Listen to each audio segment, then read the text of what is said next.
जो रहीम सुख होत है उपकारी के संग, बाँटन वारे को लगे जो मेहंदी के रंग। मेहंदी बांटने वाले के हाथ पर भी मेहंदी का रंग चढ़ जाता है। ठीक उसी तरह से उपकारी के साथ रहने से उसके जो गुण है वो आएंगे ही। सत्संगति का, अच्छी संगति का असर अच्छा ही होता है। आज के वीडियो में हिंदी व्याकरण के अंतर्गत अनुस्वार और अनुनासिक के बारे में जानने का प्रयास करते हैं। तो सबसे पहले स्वागत है आप सभी का कृष्णा की तरफ से APS कृष्णा गुरु जी के चैनल में। तो वर्ण विचार के अंतर्गत ही हम ये पढ़ते हैं अनुस्वार और अनुनासिक।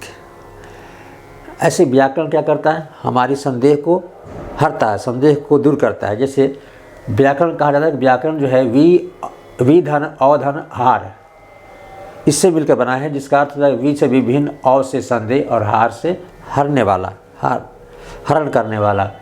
तो विभिन्न जो संदेह है उसका जो हरण करता है, जो हमारे संदेह है उसको दूर कर देता है, वो व्याकरण कहलाता है।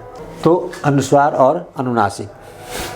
तो अनुस्वार, इसके लिए बिंदु का प्रयोग किया, इसका चिन्ह क्या होता है, बिंदु। और अनुनासिक चंद्र बिंदु, चंद्र पर, अर्ध चंद्र पर बिंदु लगा दिए, क्या हो गया, चंद्र बिंदु। तो दोनों में अगर अंतर देखें तो पहला है कि एक व्यंजन है, अनुस्वार क्या है, एक व्यंजन है। अनुनासिक क्या है, एक स्वर है। यानी अनुस्वार एक व्यंजन है, अनुनासिक क्या है, एक स्वर है। दूसरा अंतर, उच्चारण नाक से होता है।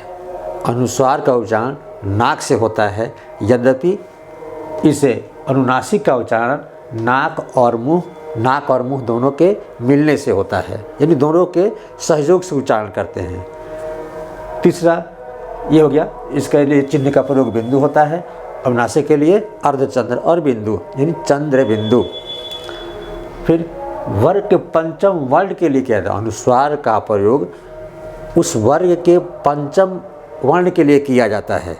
जैसे अगर कवर्ग में है तो कवर्ग में जहाँ अनुस्वार दिया जाता है उसके बाद जो वर्ण होता है उस वर्ग का पांचवा जो वर्ण है उसका वो उच्चारण कराता है। जैसे अंबर, अंबर में, अंबर को हम क्या लिखते हैं, ऐसे अनुस्वार, अ पर अनुस्वार देते हैं, अ के बाद क्या है, ब, अ के बाद क्या है, ब। तो ब पवर्ग का है, और पवर्ग का जो है पांचवा वर्ण क्या होता है, प फ ब भ म। तो अनुस्वार का प्रयोग किसके लिए करेंगे, म के लिए।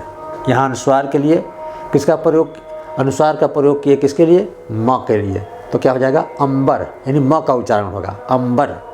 यानी अनुस्वार का उच्चारण जो है अलग अलग वर्ग के अनुसार जहाँ वो रहता है उसके आगे जो वर्ण है उसके आधार पर होता है। जैसे इम्फाल, तो यहाँ पर इम्फाल जैसे यहाँ म का प्रयोग किए, लेकिन यहाँ ई के बाद क्या है, जहाँ अनुस्वार दिए उसके बाद क्या है, फ। तो फ किस वर्ग का है, पवर्ग का है। तो प फ ब पांचवा वर्ण क्या है, म। तो यहाँ भी क्या हो जाएगा, म के लिए प्रयोग है, तो का उच्चारण करें, इम्फाल। अनुस्वार का उच्चारण क्या हो गया, म, इम्फाल। उस तरह से जैसे पंडित, तो पंडित में अनुस्वार के बाद क्या है, ड, क्या है, ड। तो अगर इसे लिखेंगे तो आधा अणा इसे लिखते हैं, और इस आधा अड़ा के लिए हम क्या करेंगे, अनुस्वार लगाए, तो उसका उच्चारण क्या हो गया, ड है। इस अनुस्वार के बाद क्या है, ड है। तो ट ठ ड ढ अणा। तो जो ड है उसका पांचवा अक्षर क्या है, उस वर्ग का, अणा। तो किसके लिए प्रयोग किया गया, अनुस्वार का, अणा के लिए प्रयोग किया गया। तो पंडित, पंडित। जैसे संत, तो संत में है अनुस्वार है, उसके बाद कौन सा अक्षर है, त। स पर अनुस्वार है, उसके बाद अक्षर क्या, वर्ण क्या आ रहा है, त।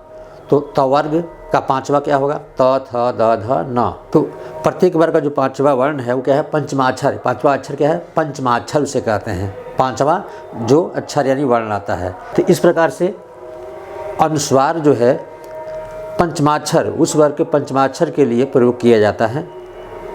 यानी अंग, य, अड़, म, ये पांचों वर्ग है, इसका जो पंचमाक्षर है इसके लिए प्रयोग किया जाता है। और कहाँ किया जाता है, शिरोरेखा के ऊपर। शिरोरेखा यानी कोई भी जब वर्ण लिखते हैं तो क्या ऊपर एक लाइन खींचते हैं, ऐसे क्या है, लाइन खींचते हैं। तो चंद्र बिंदु हो या अनुस्वार, इसका प्रयोग शिरोरेखा के ऊपर किया जाता है, यानी शिरोरेखा के ऊपर किया जाता है। जो ऊपर की रेखा क्या है? शिरोरेखा। और अनुनासिक देखें तो अनुनासिक देखिए यह क्या है? अगर हम इस ऊपर के चंद्र बिंदु को हटा दिए, ऐसे कर दिए, अब क्या पढ़ेंगे? मुंह है, मुंह है। लेकिन चंद्र बिंदु अगर लगा देंगे तो मुंह है, मुंह। यहाँ नाक और मुंह दोनों के सहयोग हो रहा है। जैसे ये क्या है? यहाँ चंद्र बिंदु हटा दिए, क्या पढ़ेंगे? आँख, आँख। ये क्या है? आँख। लेकिन यहाँ चंद्र बिंदु लगा दिए, क्या हो गया? आँख। इस तरह से हाथ, चंद्र बिंदु हटाएंगे तो हाथ। दांत हटाएंगे तब चंद्र बिंदु लग गया है, दांत। दांत, मुंह और नाक दोनों का संयोग उच्चारण में होता है, आँत। 5। इस प्रकार से निष्कर्षतः अनुस्वार और अनुनासिक, तो अनुस्वार जो व्यंजन है, जो पंचमाक्षर के लिए प्रयोग किया जाता है। चंद्र बिंदु जो स्वर है, जहाँ ज़रूरत होती है उच्चारण के अनुसार या जहाँ उसकी आवश्यकता होती है उस स्वर का प्रयोग किया जाता है। दोनों का ही प्रयोग शिरोरेखा के ऊपर किया जाता है। तो वीडियो देखने के लिए धन्यवाद। छोटे हैं तो प्यार और आशीर्वाद।